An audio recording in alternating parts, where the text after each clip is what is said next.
Moss Adams is pleased to present another in our ongoing series of continuing professional education webcasts. Our presentation will start in a few moments. Before we begin, here are a few things to keep in mind. You can customize both how you view our presentation and how you interact with the presenter.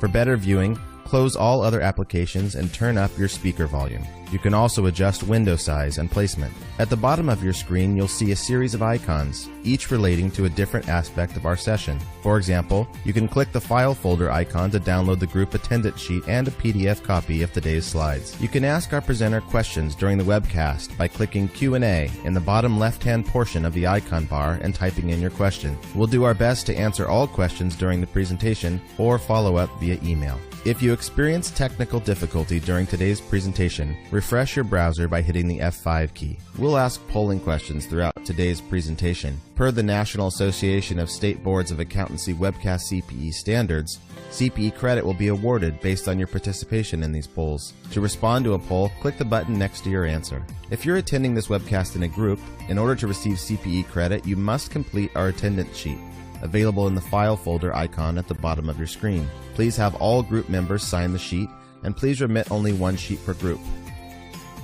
Also note, today's session will offer you 1 CPE credit. To receive credit, you must meet the requirements as specified by the National Association of State Boards of Accountancy. CPE credit can be awarded only to participants registered as themselves and is not available to participants who view the on-demand version. We'll track your progress and alert you when you've earned CPE credit. You can then click the certificate icon to open a PDF file you can save to your computer. We'll email a copy of your PDF certificate in 2 weeks if you can't download it today. As a reminder, the presentation you're about to see is not legal, investment, or accounting advice. We encourage you to seek the counsel of a professional service provider to apply this content to your specific circumstances.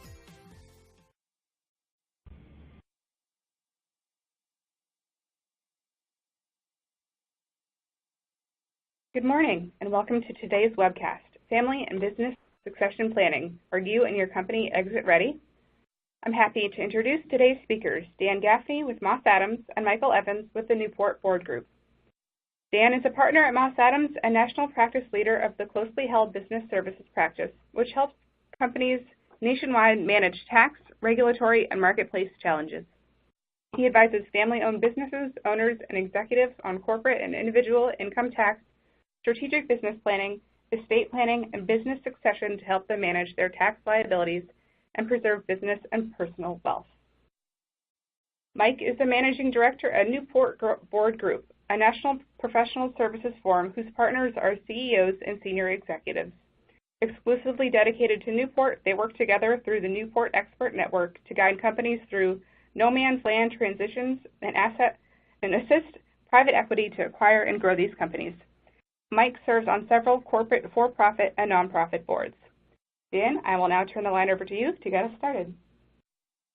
Thank you, and again, welcome to everyone. Mike and I are excited to be here with all of you to discuss and talk about family and business succession planning, a key topic that really impacts all companies at some point in time, and really to help you focus on what are your main challenges within family and business succession, and the key question of are you and your company exit ready? So we're going to spend the next hour kind of talking about a variety of topics covering are you and your company exit ready and the things you need to consider and be thinking about. We'll be talking and looking at succession planning goals and objectives. We'll be looking at some tax strategies. We'll be looking at succession and governance and a variety of topics throughout the course of this session. And here's a quick look at our agenda for this morning. We're going to begin with just some general succession planning basics, some concepts, some things that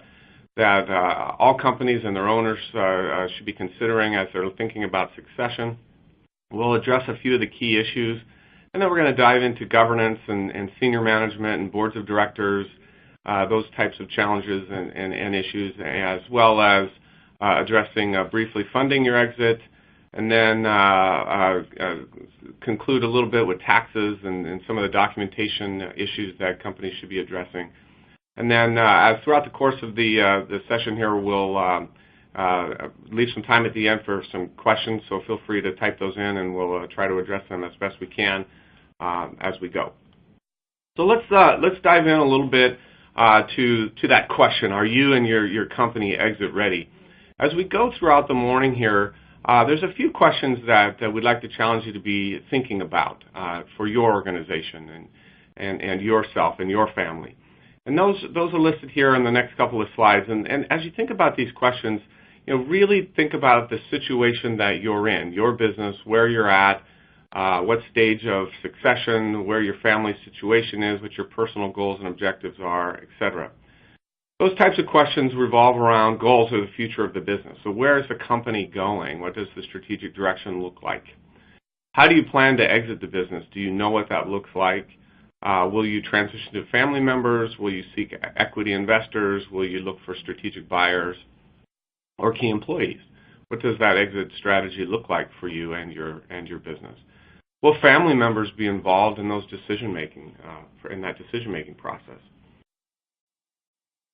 If you are approaching an exit to a third party, do you understand and are you ready for the rigors of due diligence in a selling process? It's a comprehensive process to go through, and is your company ready for that? How about estate plan and personal financial plan? Is your exit strategy and your succession plan aligned with those things? Does your estate plan and your personal financial plan match up with what you want to accomplish? And then kind of lastly, what are those biggest obstacles facing you and your family today? And do you know what those are? And are you addressing those and building plans to solve those big obstacles? So as we move forward, let's wrap our arms around a little bit some basics around succession planning. There's 5 key elements that we want to look at and want to make sure are aligned and connecting together as you're addressing your situation. Those elements all must kind of work together in harmony for the greatest chance for success for whatever you define as a successful transition or succession of your family business. And those are a business financial planning. So what's the strategy of the company? What is the financial structure of the company? What's the cash flow, profitability, debt structure, etc.? How does that look today, and how does that look going forward when you begin to transition your company? Especially if you're dealing with a transition amongst family members, and oftentimes family members don't have the financial wherewithal to purchase the company. Therefore, the company is going to have to finance itself, and got to make sure there's a good plan in place for that to happen. Second is going to be your personal financial plan and personal financial planning goals and objectives. Can you afford to exit the business, and what does that look like? And are those two things aligned? Third is going to be management succession. So who's running the company today? Who's next in line? Are they being developed properly? Do you have a good, appropriate governance in place to continue the success of the business going forward? Especially critical in the times of succession and transition of a business. Fourth is going to be estate planning. So what happens if something happens to one of the key owners along the way? Is the estate plan aligned with the exit strategy of the business? Have we addressed things like fairness within a family, communication within a family, and of course the big number that can impact business significantly, and that's estate tax. Has that been addressed and planned for appropriately? And then finally is the ownership transition plan itself. How do we structure the deal from one ownership group to the next? And when you're working through your succession plan, if you've addressed and put together plans in place within all of these areas and have those areas tied together, your chance for success goes up dramatically.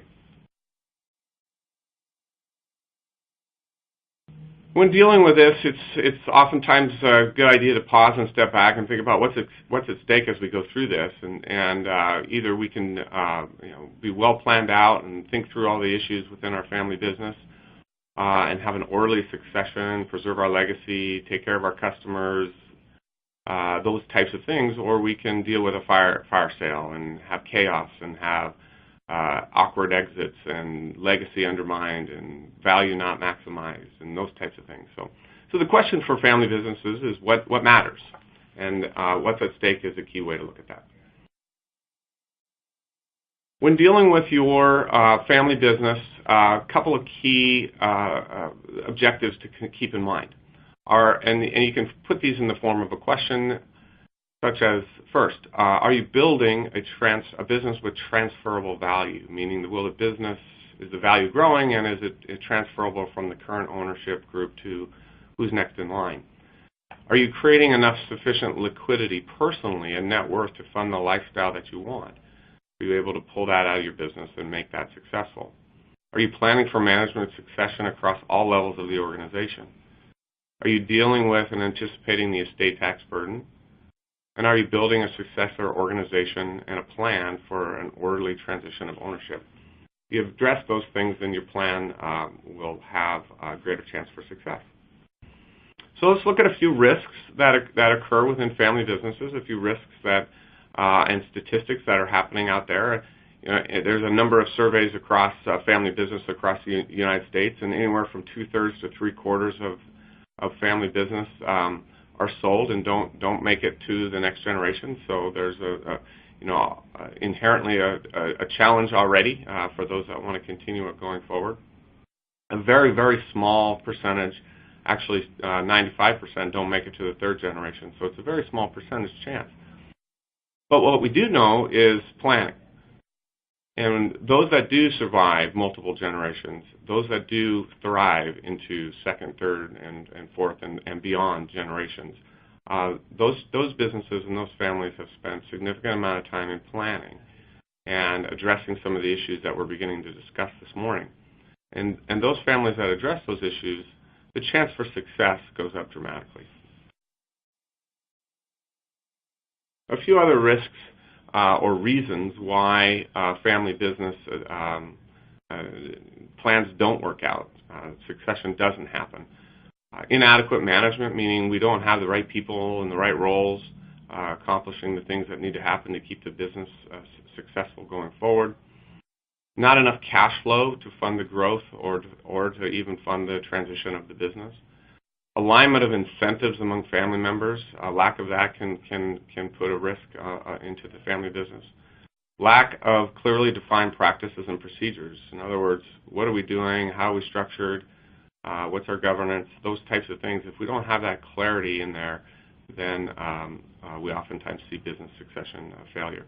Taxes. Without adequately planning and structuring taxes, income, estate, state and federal income taxes and estate taxes, all of that has to be addressed. And when not done so, we also see a failure of succession plans.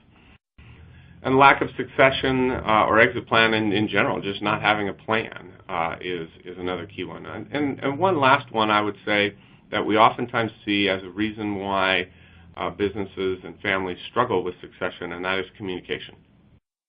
And communication is absolutely critical amongst all members, all family members, key management, advisors to your family, etc.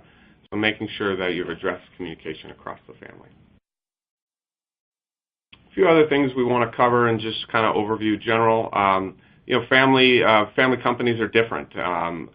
They oftentimes have a lot more connection into the marketplace, connections into their communities, connections with their employees, loyalty, legacy. All of those things are extremely important within family business. It's the backbone of the U.S. economy is family business. But we also know family businesses and families themselves are changing. Traditional families, divorce, marriages, kids, and all kinds of dynamics start to come into play, especially as businesses transition multiple generations. And again, those things must be addressed to continue things forward. So good corporate governance and management succession processes and just dealing with family and non-family matters is good practice for businesses to address. One of the last things I'd like us to consider, and as we think about the general overview of succession, is what stage is your business at? Stage one, we'll call that first generation or founder generation of the business. And some of those key issues deal with leadership transition, estate planning, getting a succession plan in place, that type of situation. Are you in that stage one? Are you in the founder's generation? Or are you into a second generation or a stage two, which might look like a sibling partnership? A sibling partnership meaning brothers and sisters stepbrothers, stepsisters, that type of situation. Again, succession are issues, but so is sustaining that family ownership and maintaining teamwork, harmony, communication becomes a much bigger issue at that level. Or are you beyond that stage? Are you a more of a stage 3 where you're starting to deal with even multiple generations down below, often referred to as a cousin confederation or consortium? Now we're dealing with even more complex challenges of governance, family vision, communication, cash flow, who's a shareholder, employee rules, etc. Key for families is to understand what level you're at and what are those issues you're addressing today. Family business, complicated. And it gets pretty gray in the middle. We all have roles and responsibilities as members of a family. We have roles and responsibilities as owners of a business. We have roles and responsibilities as management of a business or directors of a business.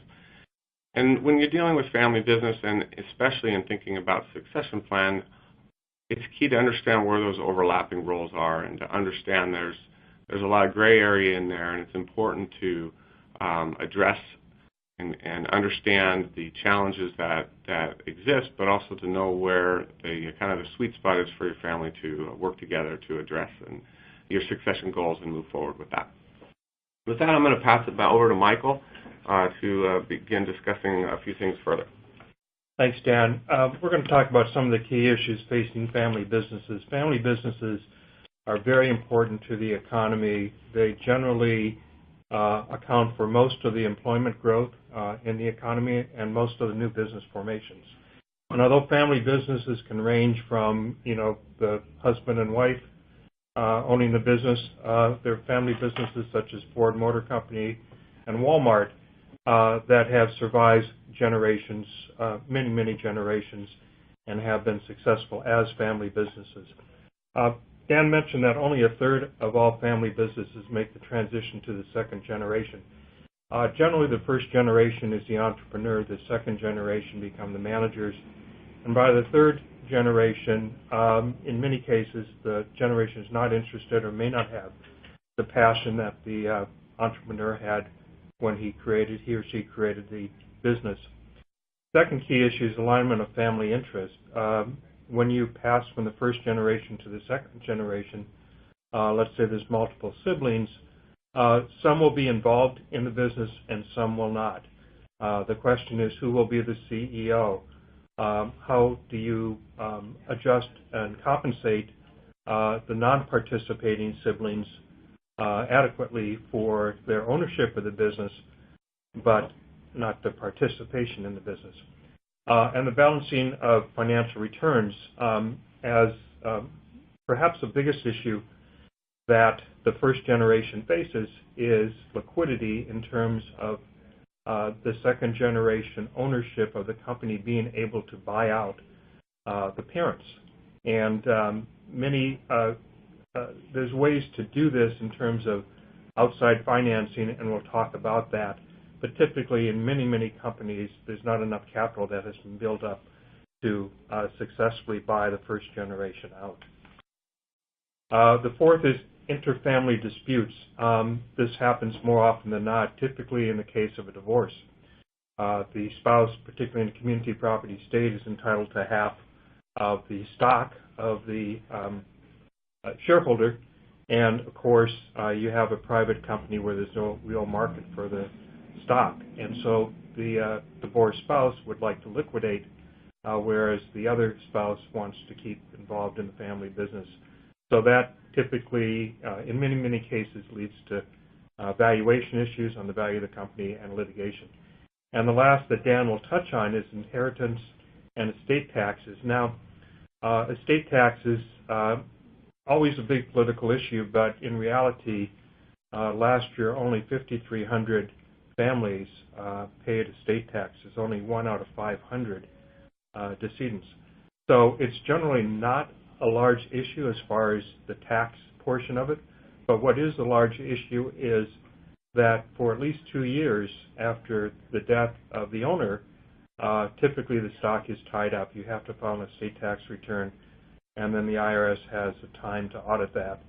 And so your stock, unless you make adequate accommodations for the transfer of the stock that I know Dan will touch on, your stock is tied up for 2 years, and essentially the company is frozen. We will have a number of polling questions for those that would like CPE credit, and I'm going to pass to Emily with our first polling question. All right. Thanks, Mike. Our first question is, which of the following are risks of family businesses? And your options are inadequate management, insufficient cash to fund growth, non-alignment of incentives among family members, lack of clearly defined practices and procedures, taxes, lack of a succession or exit plan, or all of the above. And I'll give you a few moments to respond. To participate in the polls, please click the button next to the answer you choose and hit submit. And let's take a look at the results.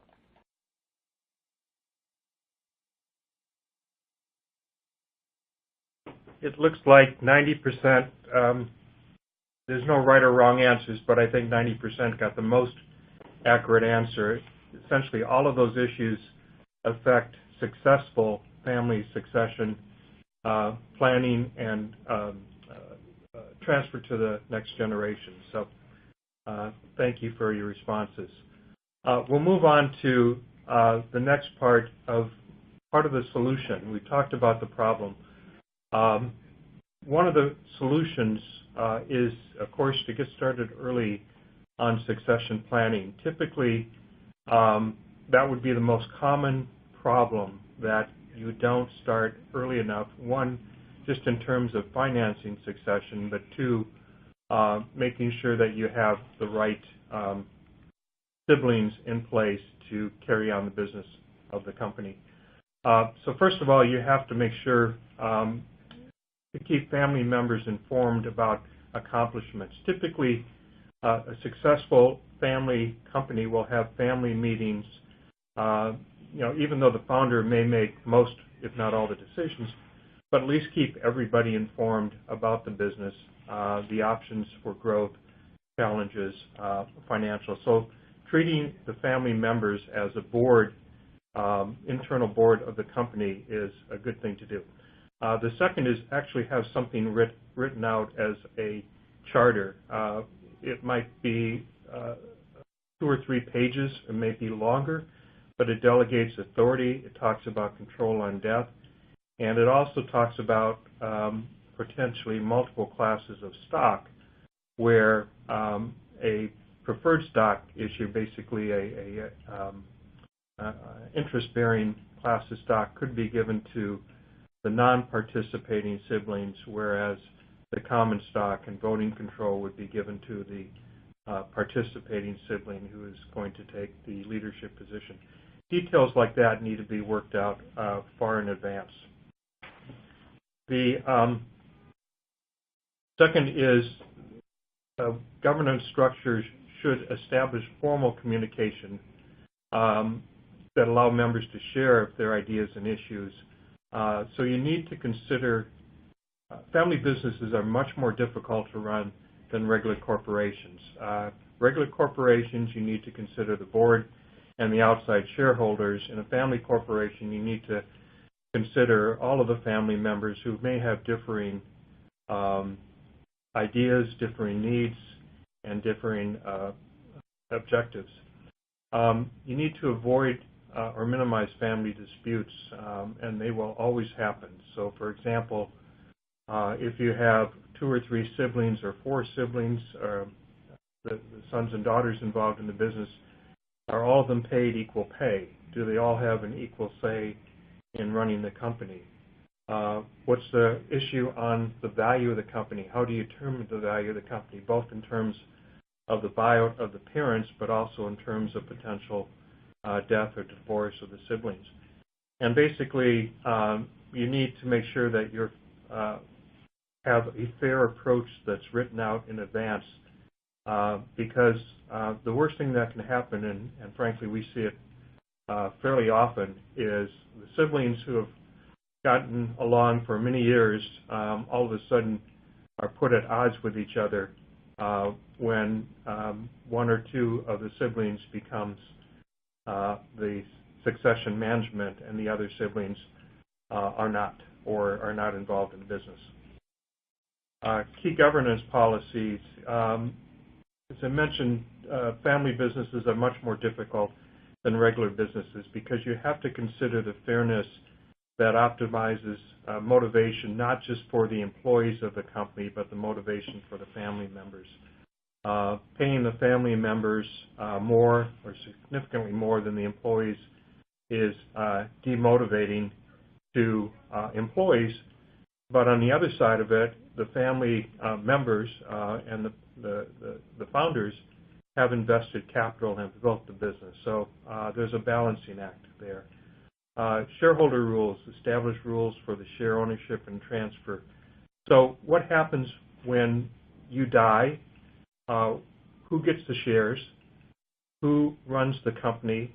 Will it be a single manager LLC? Basically, you have multiple sons and daughters involved in the business, but only one can make the decisions. That's a single manager LLC.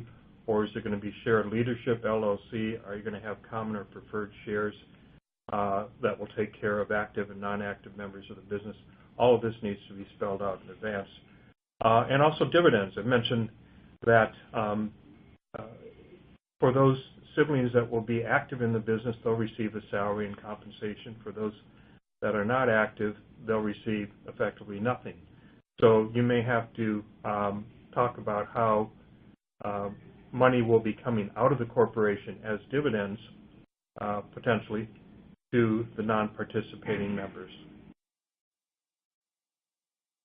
One thing that is rarely done but should always be done is to have an outside board of directors, outside director as part of the family board. Typically, in a family corporation, all corporations need to have a board. In many corporations, family corporations, they may be a name board but not really an active board. But in all cases, it's really advisable to have an outside board member. You also might have a family education policy. You might groom one of your sons or daughters to be the CEO, make sure they have the right education, make sure they, if needed, have an MBA and understand finance, and you may have to include an education fund to do that. And then you need a conflict resolution policy and committee. And so even though you may have multiple family members involved in the business, it's very difficult for all of them to have an equal say and equal vote and move and effectively move the business forward. So how do you choose your successor? The first question is your successor coming from the family or not coming from the family? And I mentioned some of the larger companies like Ford Motor Company. For many years, the successor came from the family, the Ford family, and the Ford family still owns 40% of Ford. But just in the last couple of CEOs, they came from outside the family. Alan Malawi came from Boeing Corporation. So the question is, at what point do you move from a family succession CEO to an outside CEO? I think there's several questions you need to ask. One is you need to analyze the talent implication of the business strategy. If you're looking to just maintain the status quo of the business, you need to have a CEO who may be a very good manager. If you're looking to expand the growth of the business, you may need to have a CEO who is very sales and externally focused, and that person may be inside the family or not inside the family. You always have to measure what the best in industry talent looks like, because you're competing with your competitors who may not have the constraints of a family business, who may be able to go out and find and employ the best CEO out there, and you're going to be competing with that company. In terms of your individual pools, strengths, and weaknesses, who are your stars in your family? And who are those that just may not be ready for management in the second generation. The fourth is to conduct regular and talent reviews. And you really have to be fair on all sides on this. Don't necessarily give credit because a family member is a family member, but treat all family members and employees equally and assess their talent objectively. Fifth is execute talent plans and measure impact. What actions are necessary to implement the plan in terms of talent? Where are we getting the talent from, and when are we going to add the talent? So typically, in terms of succession planning as to the next CEO, if you're first generation, you would typically start about 5 years before you're ready to step down. This is a very important slide because it illustrates why family businesses in some ways are hampered as compared to regular businesses. So in terms of a family-first business, the focus is open door policy for family members, and the qualifications may be less stringent for family members than in a non-family business where basically you hire the best talent you can find. The compensation, do you pay, let's say you have a number of sons and daughters involved or will be involved in the business. Do you pay them all equally, or do you pay the one that will be the CEO significantly more than the one that's going to be working in potentially sales or marketing or in the warehouse? It's very difficult, although we've seen it done, where all family members get equal pay. At some point, someone raises their hand and says that, geez, I think I'm contributing a lot more than my brother who spends half the year on vacation. Regular business, of course, it's merit-based based on experience and based on contribution. Leadership in a family business is based on seniority of the family. In a non-family business, it's leadership goes to the right talent.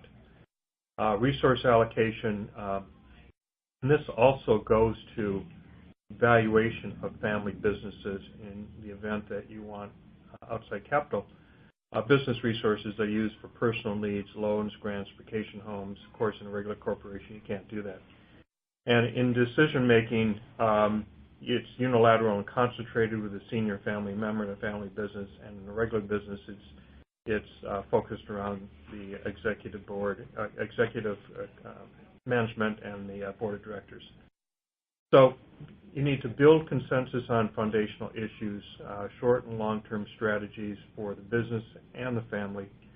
What are the prospects for its business? Can you grow the business? Can you support the siblings in the business?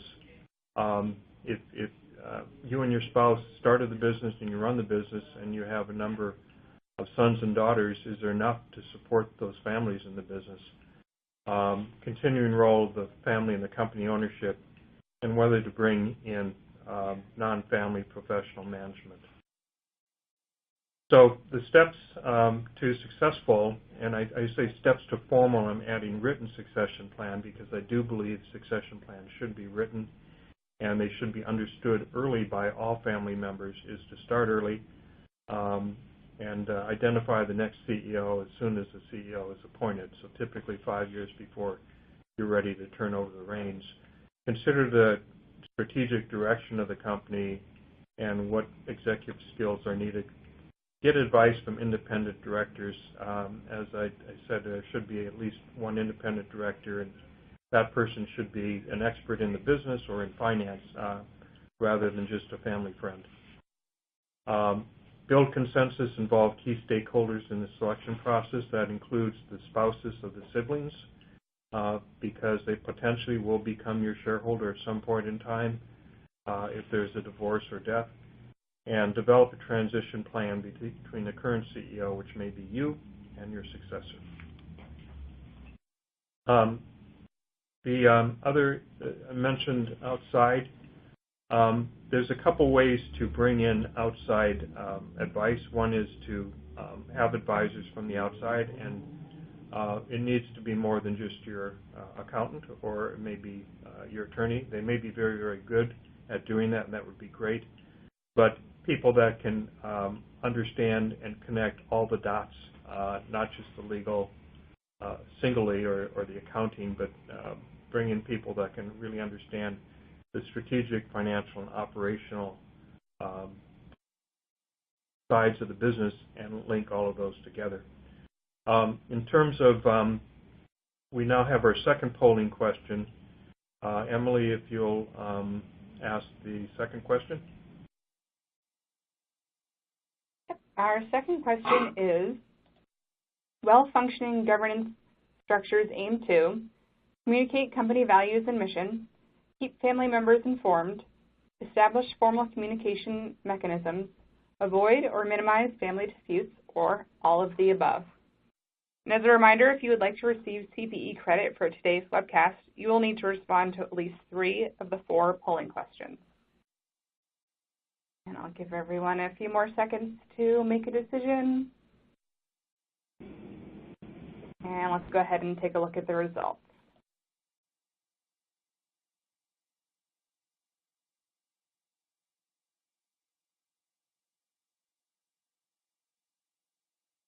Mike, back to you. If we're reading the results.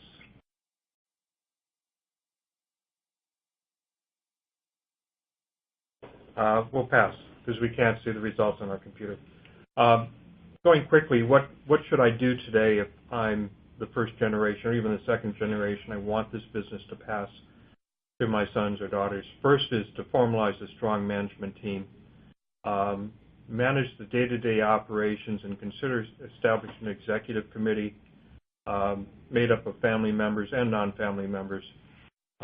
Remuneration based on performance rather than just being part of the family. And as we mentioned, make sure that your performance evaluations are fair between your employees and your and your family member employees. Draft and make sure everyone has bought into a management succession plan. Who will be the CEO? Who will be the CFO? COO, Director of Sales and Marketing? Where will these people come from? Do we have the right family members that could be groomed for these positions?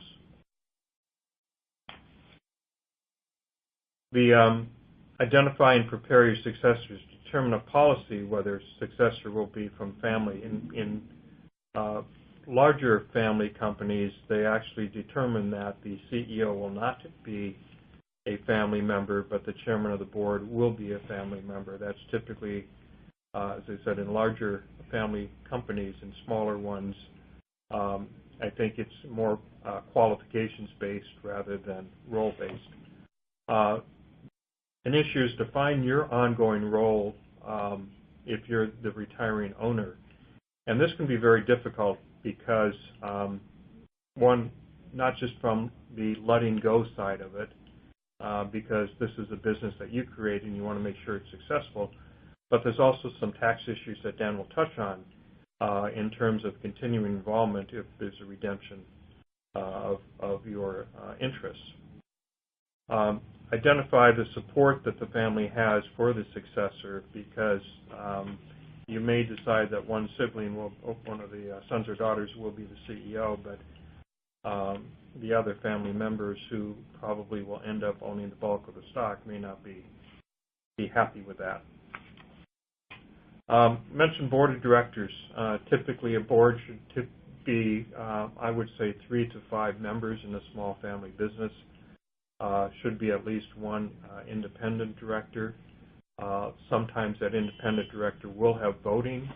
In most cases, they'll have voting, and they'll be there because there'll be the split decision. Let's say there's 4 family members, and there's the board will be the 5th vote. Sometimes we'll not have voting because the family members would like the advice of the independent director, but not necessarily the voting control or voting influence. Independent directors, why? I think the statistic is that in about 5% of family businesses, there's an independent director, and 95% there's not. So why have an independent director? One, they bring the outside perspective on strategy and control, particularly if they're from the same type of business and they've been through growing a similar type of business. They may add new skills and market knowledge. They may help to improve important hires. They may know who important hires might be in terms of their network. They also may, and often do, are in a marketing and sales position where they can help find new customers for the business. This is funding your exit is probably the most overlooked issue affecting family businesses. Typically, the founders come up to retirement age, and there's not enough money in the business to buy them out. Two issues with that: there's not enough money, and the formulas on buyout may not be appropriate. They may be based on capitalization of earnings. They may be based on book value of assets. So there's a fairness comes into that. But there's basically four ways to generate capital to buy out existing shareholders and turn the reins over to the next generation. The company can incur senior debt, and that's a relatively low cost. But in a lot of cases, if the debt is from a bank, the bank will not allow the proceeds to be used to buy out existing shareholders. Depending upon the solvency of the company, sometimes it will. Mezzanine debt is much more flexible but much higher in terms of cost, 10 to 16%. Equity is typically what most small businesses, family businesses, figure they'll do, which is I'll go out and I'll sell a third of the company. Very few people outside interests want to buy a third of the company. If you go to private equity, they want to buy 80% and control the company. Subordinated debt restructurings. This is gaining importance.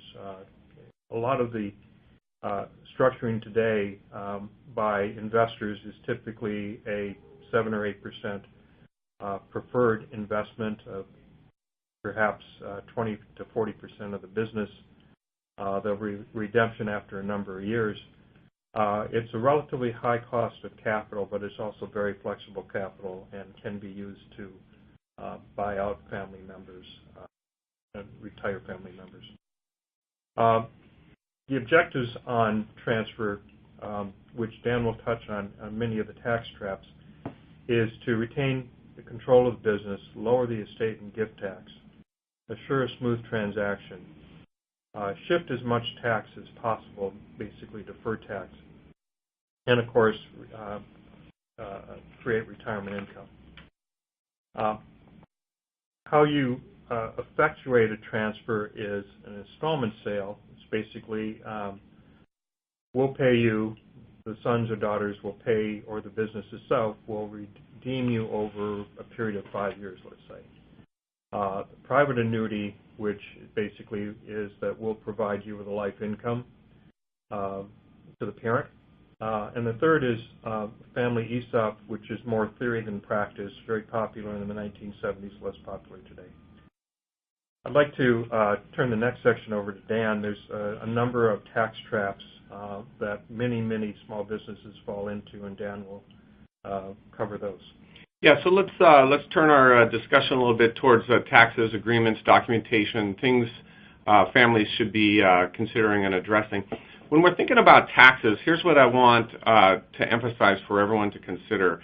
There's an interplay that goes on between the various tax structures we have here in the United States and the various states that all of our businesses are in. So you want to make sure that what you're doing with your transition of your business, you're addressing not only income tax, federal income tax, but state income tax. You need to be addressing the federal estate tax as well as any state estate tax that exists. And then as part of the Affordable Care Act, or otherwise known as Obamacare, that came in a few years ago, there's some additional taxes, net investment income tax that starts to play in there, especially when we're dealing with the transition of business and how that may or may not apply to your family situation. So you want to make sure you're looking at and considering all the various tax structures that we have. And the documents that you're going to be working with, the buy-sell agreements and transaction agreements and those types of things. And you want to make sure that we address all of those components together. And how you do that, you need that team of advisors. You need your attorney, your CPA, bankers, financial planners, other consultants that can help you along the way. But here's one of the things that I want to pause and I want everyone to stop and consider and think about is, what is your entity structure? Okay, we have LLCs, we have S Corps, we have C Corps, a variety of different types of entities that our businesses are set up and structured within today. And some of you may have these, some of you may have multiple structures of these. You may have a lot of different entities within your business organization or your real estate holdings that your business may sit on. And how those businesses are structured today or were set up originally may or may not be the most tax optimal situation for whatever your exit strategy or goal is. So one of the first places to start is to pause, step back, and look at your entity, your choice of entity. How are you structured for your business today, and does that align with what your exit strategy and succession plan is? So that's a great pause and stopping point for you and your advisors team, your CPA, your attorney, to look at and think about those structures, because the tax choices that you have when you're dealing with succession may or may not work as well if you're an LLC or an S Corp or a C, or depending on kind of your structure. So thinking about that is very, very important. A few considerations that I think is important for everyone to understand when you're dealing with a family business transition. How you value the company, dealing with fair market value, and essentially an arm's length transaction is incredibly important. If not, then you start to get into dealing with gift and estate tax matters. And so considering how you structure the deal, there's various Internal Revenue Code around that. If you're dealing with a corporate redemption, very important here, if a shareholder is being redeemed but wants to continue on and be active in the corporation as an employee, an officer, that type of thing, very, very important to consider that the tax answer may not be exactly what you're looking for. So a corporate redemption of stock, if the withdrawing shareholder remains active, you might not get that capital gain treatment that you were looking for. You end up in a potentially a dividend situation, which all of it is subject to tax and not just the amount of in excess of basis. So considering again how you're structured and what your exit strategy is and what you want your role to be continuing forward is also very important. Let's review a few things real quick here on what the transfer tax considerations are. You have the ability on an annual gifting basis to give up to $14,000 per year, or $28,000 for a married couple. That's the annual exclusion that can be done to as many individuals as you'd like, and that is available this year and going forward. The federal, state, and gift tax exemption in 2016 is at $5.45 million. So in other words, an individual can gift or either during lifetime or leave at their death almost $5.5 million worth of value to the next generation. And so utilizing that gift exemption, especially in the context of family business succession planning, is incredibly important. And I'm going to talk about that here a little bit more in a few minutes. And then state. Be sure to consider the state. So what state you live in, what state you have assets in, what state your business conducts business in matters. And it matters for a state tax within various states as well. So many states have a state tax, and those exemptions are oftentimes much lower than the $5.45 million or almost $11 million for a married couple. In many states, that's only a few $1 million exemption. So a lot more businesses and individuals start to pay state tax, and so those can be addressed with how you structure your situation. I'll pass this back to Emily for a quick polling question. All right. And the third polling question is, what is the estate and gift tax exemption in 2016? Your options are $1 million, $3.5 million, $5.45 million, or unlimited. And for those of you that would like a copy of today's slide deck, you can download these from the folder that says Slide Deck and Handouts at the bottom of your screen. We'll also be sending the slides via email after the webcast. And I'll give everyone a few more seconds. And let's take a look at our results. Correct. So $5.45 million is the current estate and gift tax exemption, federal estate and gift tax exemption. And again, that is something for each family to consider on how to best utilize that within your estate plan and your overall business succession plan. So I want to pause here, and I want everyone to really consider what's happening here today. Currently, Internal Revenue Code 2704, there's proposed regulations. This is an item that everyone on the call should be pausing and thinking about. You should be stopping, you should be thinking about this and discussing this with your CPA and certainly your CPA and definitely your attorney as well. And those proposed regulations, which could potentially take effect by the end of the year or as early as January of 17, will significantly impact the ability to take minority interest discounts when transferring interest in family business, which is a common strategy been used for years and years, is to transition your business to the next generation, to your family, utilizing minority interest discounts in terms of how you value the shares being transferred. These proposed regs are proposed to basically limit or even eliminate the ability to do that.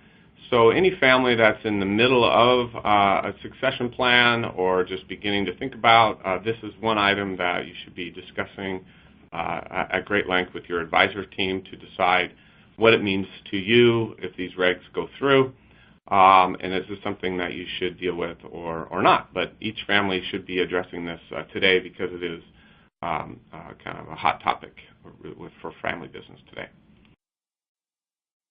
Buy-sell agreements, another key area for key document that each business should have. Do you have a buy-sell agreement in place today? Does that buy-sell agreement address all of your goals and objectives? Or even better yet, do you know what your buy-sell agreement says? And that's a very common question that we ask our businesses we work with, is do you understand what your agreements say? And essentially the buy-sell agreement addresses three major things. One is, well, it's kind of like having a will for your business or your shares for your business. It addresses if a shareholder dies, what's going to happen and how might the shares be transitioned. It addresses valuation, how might the shares be valued, and it addresses how might they be funded or paid for in a transition of a business. So if you don't have a buy-sell agreement or don't know if you do or don't know what it says, this would be a good time as well for you to step back and meet with your advisor team to take a look at your agreements and decide if they're in alignment with your overall succession goals. A few other agreements that come into play, certainly when you're dealing with estate planning, is wills and trusts. And so working with, again, your advisor team, your financial planners, your CPA, your attorney, addressing the estate planning matters that exist for your family. You want to make sure you've got your wills and your trusts and the agreements structured and set up in such a way that address all of the things that you want to accomplish. I believe this is our final polling question for your CPE credit. Yep, our final question is, at a shareholder's death, a buy-sell agreement will address method of funding the purchase of his or her stock, payment options and terms, valuation method to determine purchase price of stock, or all of the above.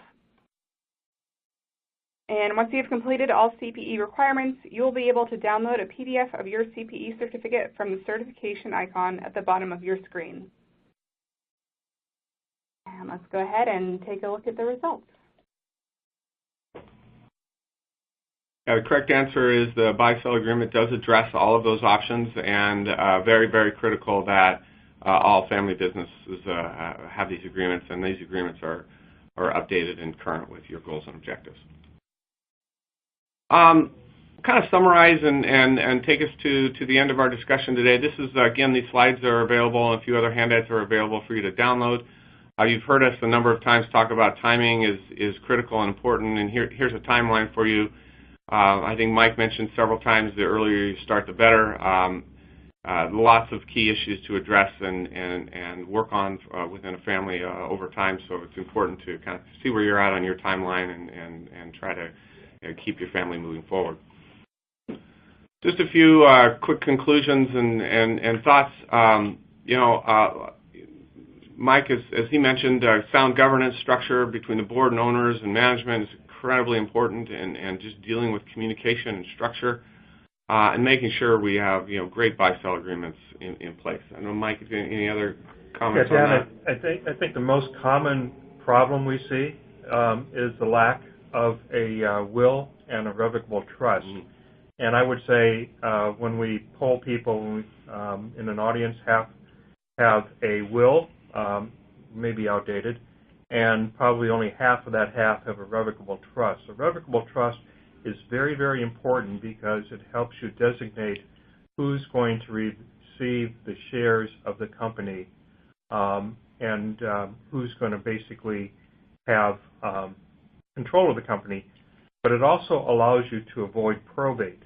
So if you go through the probate judicial process, your shares are locked up for a number of months, if not years. A revocable trust would allow you to avoid probate. So I think that's a will and a trust, a revocable trust, and a buy-sell agreements are the two things. If you don't take anything else away from this presentation, I would get on the phone and call your advisors and start that process. Start looking at those, and again, also what we see as common is when people do have those, they're not necessarily in alignment. So those agreements need to kind of work together as well. So that's excellent. We've talked about this. Mike talked about this already. What do you need to do? There's a lot of stuff to think about. The key here for you: follow a process. Okay, work through that process with your advisory team. And what's important with your advisor team? You've got to have your consultants and your CPAs and your attorney and your financial advisors and bankers and anyone else appropriate for your situation. But the important thing is that team, first of all, has to be willing to challenge and debate you. And you got a lot of issues to work through, so you need a team that's willing to do that. And you also need a team that's willing to work together on your behalf. And communication, as I mentioned earlier on in the session here, is incredibly important that you maintain good communication throughout this. Timing is your best advantage. I mean, that's what this comes down to. The more time you give yourself, the ability you have, the more ability you have to build that transferable value, which gives you more options, strengthens your alternatives. The more options you have, the better chance of achieving whatever your goals and objectives are. You can get your successor management in place and developed and trained. You can take advantage of all the various tax strategies and estate and income tax strategies the more time you give yourself to look at that. And you can build that nest egg and take care of those people and those things that you care most about. With that, I think a few of the final takeaways is create the plan, draft the documents, follow a plan, and work with your advisors to accomplish those goals and objectives.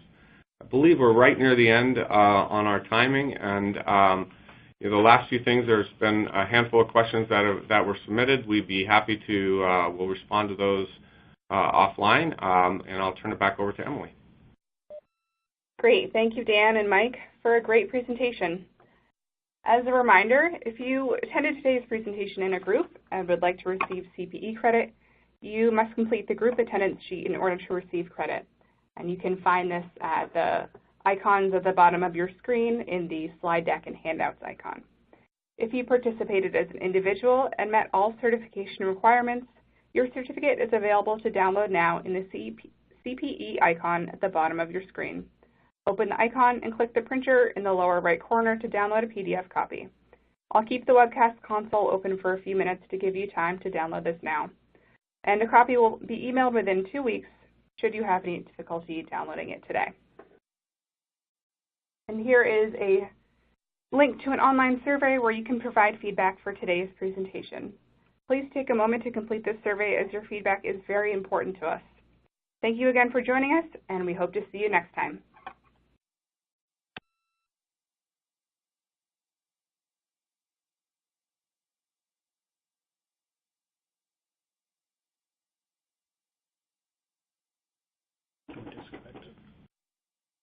Disconnected.